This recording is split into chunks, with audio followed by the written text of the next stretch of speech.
I never liked patrolling the highway at night.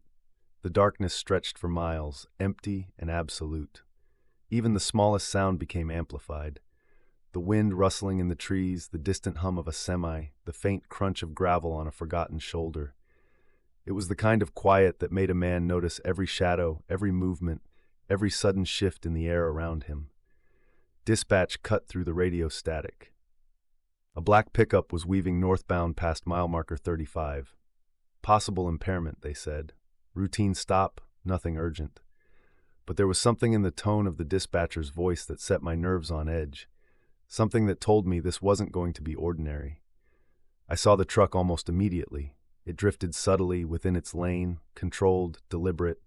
It didn't swerve, didn't jerk. It was too precise to be random. My hand tightened on the wheel. I switched on my lights and eased closer, expecting the standard reaction. Brake lights, a slow slide to the shoulder, a nervous glance from the driver. None of it happened. The truck maintained speed, just enough to keep distance between us. Not fleeing, not panicking, just waiting. I radioed dispatch, non-compliant vehicle. Speed reasonable, pattern unusual. Every instinct I had tightened like a fist in my chest.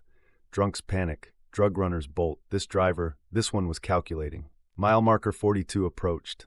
The truck finally drifted onto the shoulder, slow, measured. Gravel crunched beneath the tires. I parked a safe distance behind it. Engine angled for cover. Step out slowly. Flashlight in hand, beam sweeping the cab. The windows reflected the light oddly. Too dark. Something swallowed the interior. The driver didn't move. Not a twitch, not a shift, not even a blink. The kind of stillness you notice before you realize fear has nothing to do with it. I called out, "Step out slowly. Show me your hands." Silence. The night pressed against me, cold, heavy. Every instinct screamed danger. I stepped closer. My flashlight scanned the interior again. The driver's eyes met mine, pale, steady, no panic, no fear, just calm, unnatural calm. My chest tightened. This wasn't about a routine stop. This wasn't even about him. Somewhere, someone had planned this, and we were exactly where they wanted us to be. I felt it in my gut before I even saw it. The air was shifting. Something waited beyond the light of my flashlight.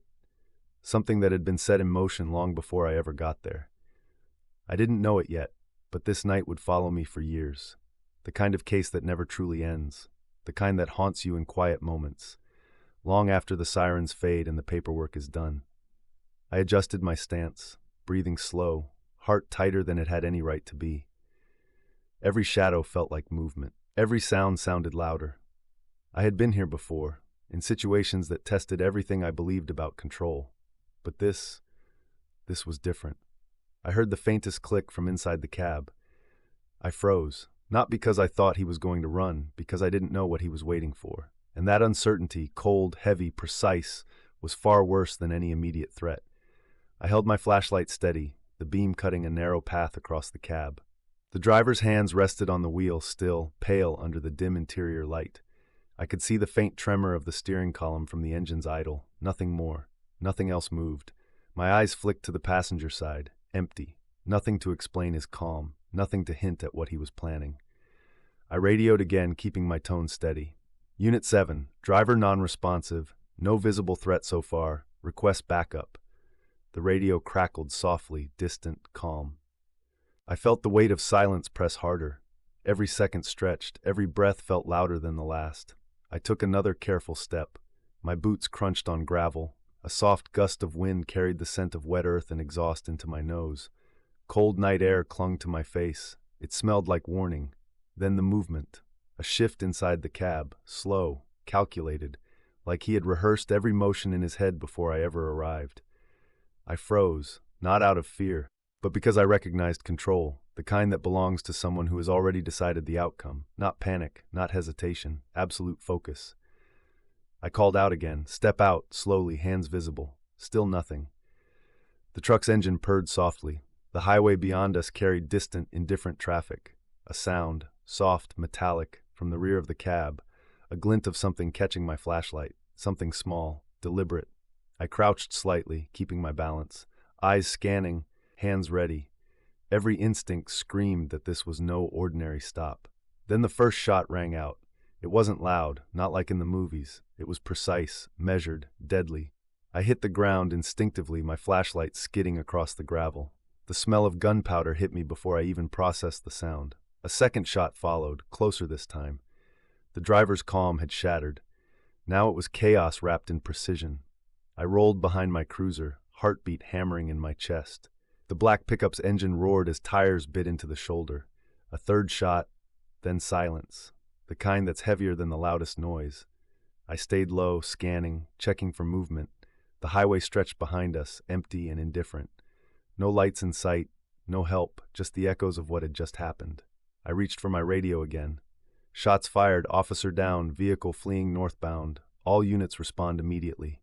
My voice was steady. Inside, I felt the burn of adrenaline and cold panic twisting together. I rose slowly, every movement deliberate. Flashlight back in hand, eyes on the shoulder, looking for clues, for movement, for the faintest sign of who had planned this. The air smelled of smoke, gravel, and fear. The night felt alive, pressing in closer than ever. The truck was gone, vanished into the darkness like it had never been there.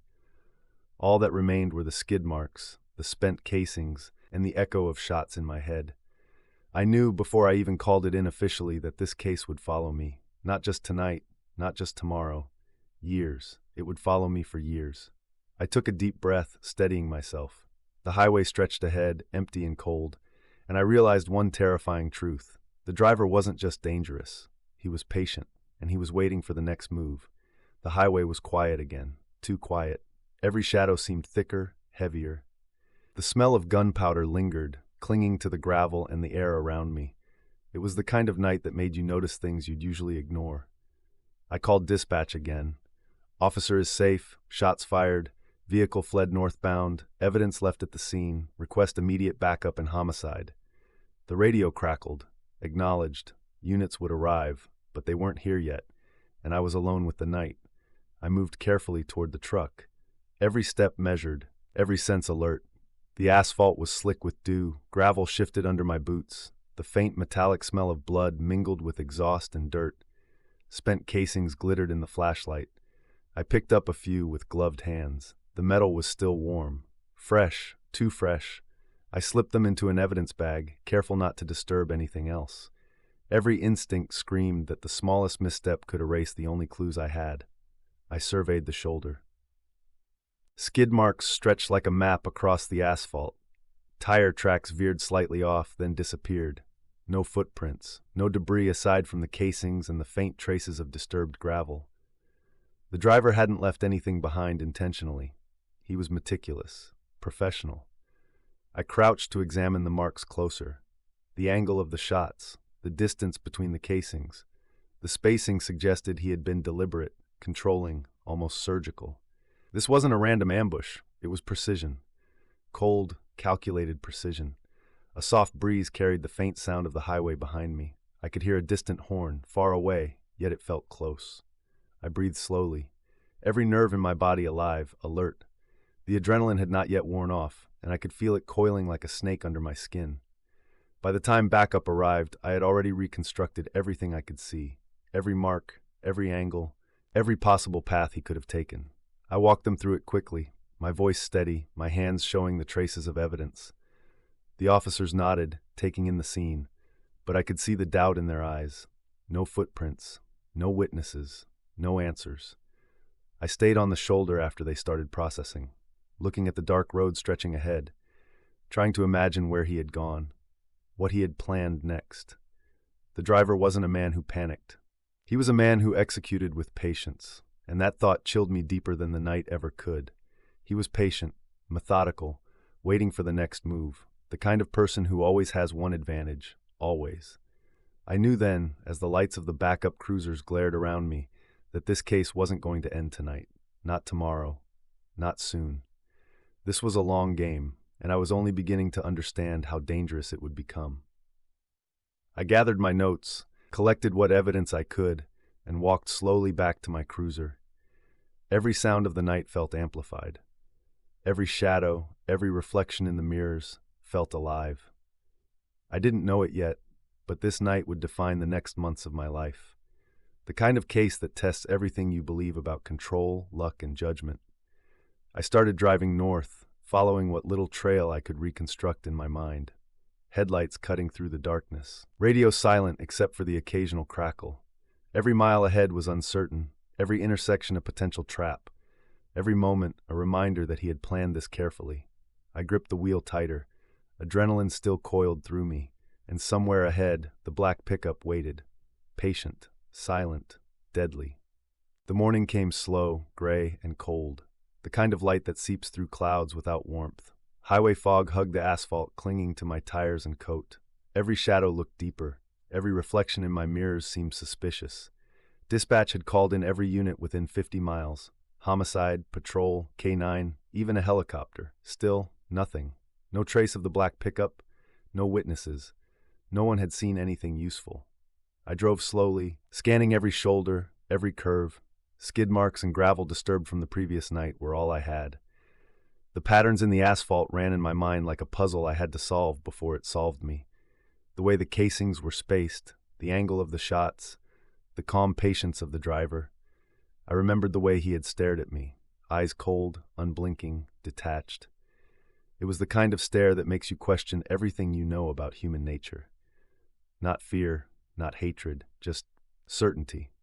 I parked near a small gas station along the route he might have taken. Inside, I bought coffee, trying to shake off the tension tightening my shoulders. The cashier looked at me like she knew. She didn't, of course. But everyone who works nights recognizes the look. The kind of look a man carries when he has seen something he can't erase.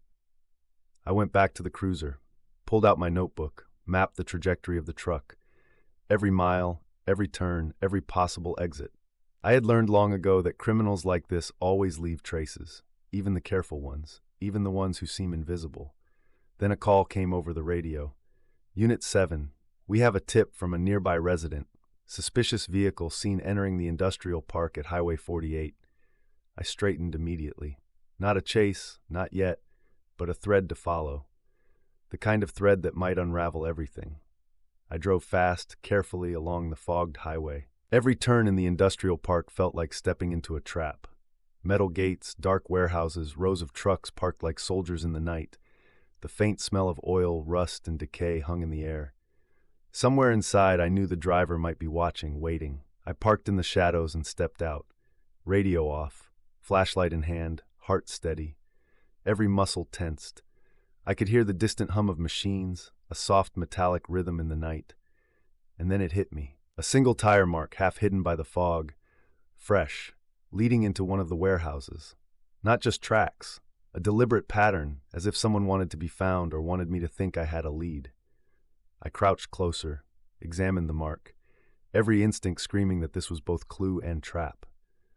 I moved toward the warehouse, footsteps quiet, calculated, flashlight beam cutting across stacks of pallets and crates, the smell of oil stronger now, dust thick hanging in the air. The silence heavy, alive, and waiting. A soft sound, a metallic scrape from the back corner.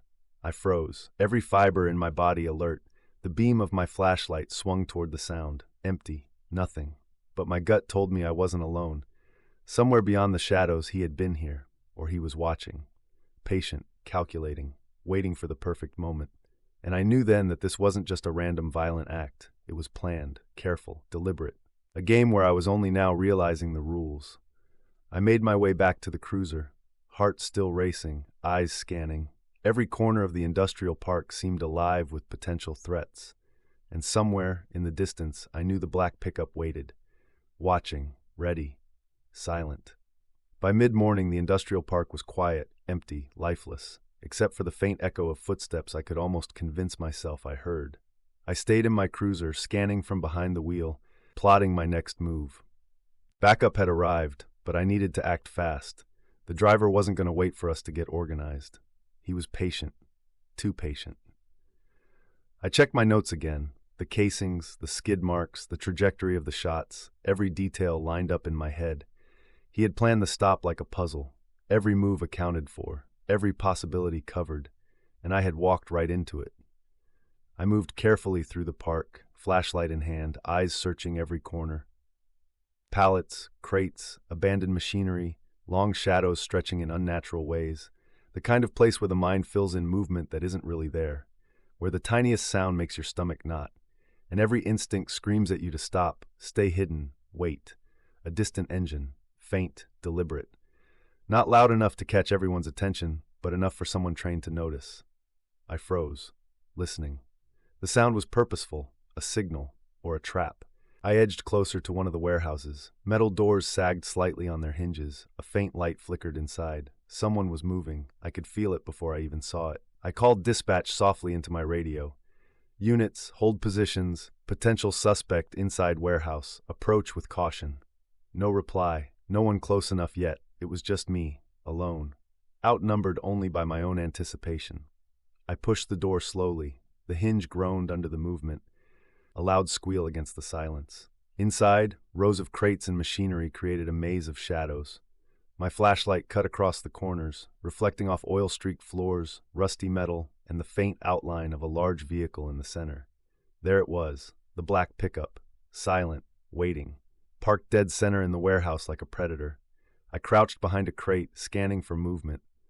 The truck door opened slowly. A figure stepped out, tall, calm, hands empty, but the menace in his posture was clear. He had the control, always the control. I radioed dispatch again. Visual contact, suspect inside warehouse, backup required immediately. No reply. The line was dead for a moment, or maybe the radio crackled and I didn't hear it. Either way, I was alone. The figure moved toward the shadows, silent steps on metal and concrete. He wasn't running. He wasn't panicking. He was waiting for the exact moment to act. I advanced slowly, staying low, flashlight angled to catch even the smallest movement. The air smelled of oil, dust, and something faintly metallic, blood maybe, or just the residue of the shots last night. Everything felt heavy, every sense heightened, every instinct screamed danger.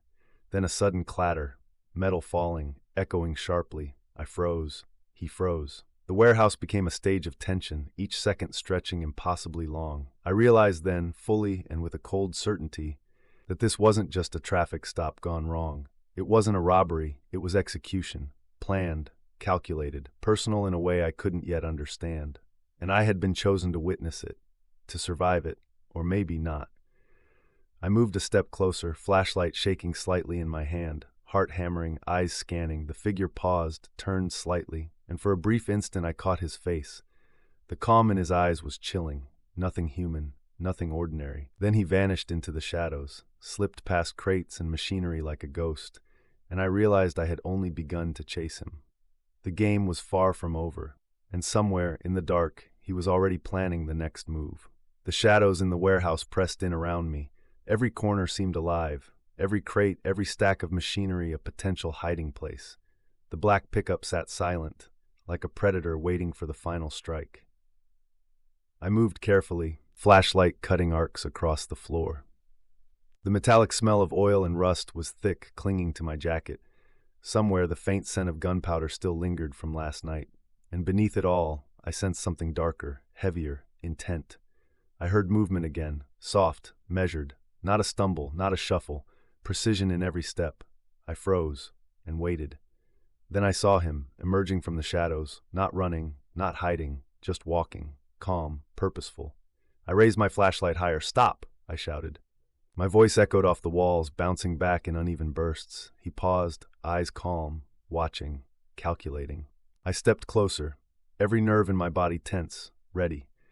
The warehouse floor felt impossibly slick. Every step echoed in my skull, and then a gun appeared in his hand, smooth, silent. He raised it, not hurried, not panicked, precise, deliberate. My stomach sank.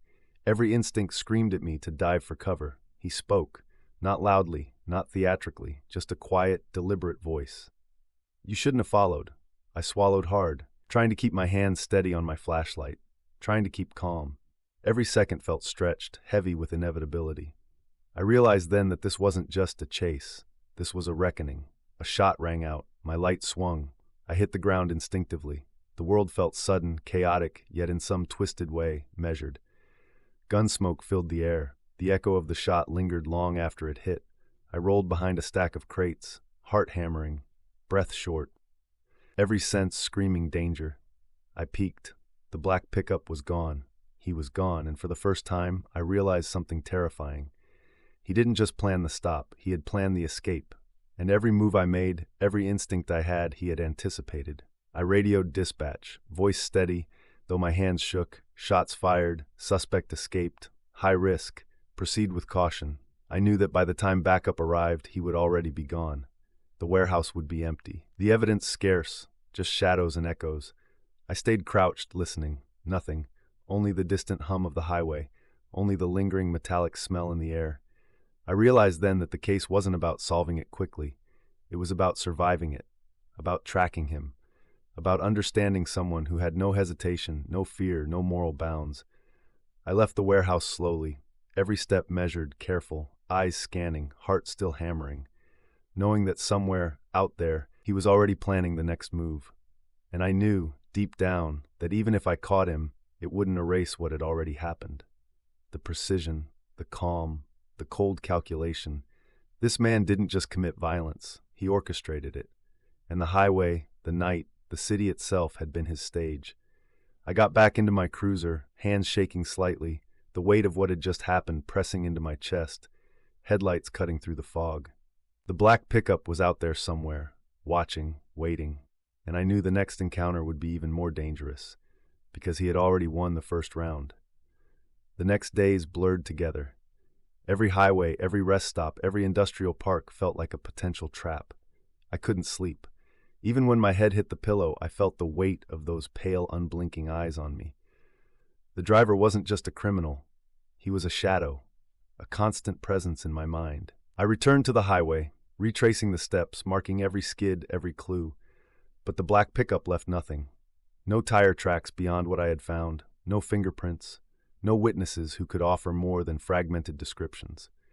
It was as if he had vanished into thin air, like he had never existed at all. I interviewed everyone I could: truckers, highway patrol, gas station attendants, residents near the industrial park. Every answer was the same: vague, confused. Almost everyone said, "I didn't see much, just a truck, black, fast." No one remembered a face, no one remembered details. I went through the ballistic evidence again. The casings, the trajectory, the angles. Everything suggested training. Military, law enforcement. Whoever he was, he moved like a man who had been preparing for this moment for years. Cold, precise, efficient. Every lead eventually hit a wall. Every tip faded into nothing. The city felt larger, emptier, as if the shadows themselves were in league with him. I started keeping a log of sightings, anything that could be connected. A black pickup on Route 9, a warehouse with signs of forced entry, a gas station receipt from a man who refused to give his name. Weeks passed, and still nothing. The highway remained a silent threat. Every time I drove those stretches alone, my hand hovered near my weapon, my eyes scanning the shadows, my pulse rising.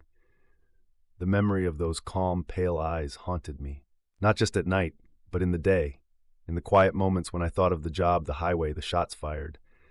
I became obsessed with understanding him, obsessed with predicting his moves.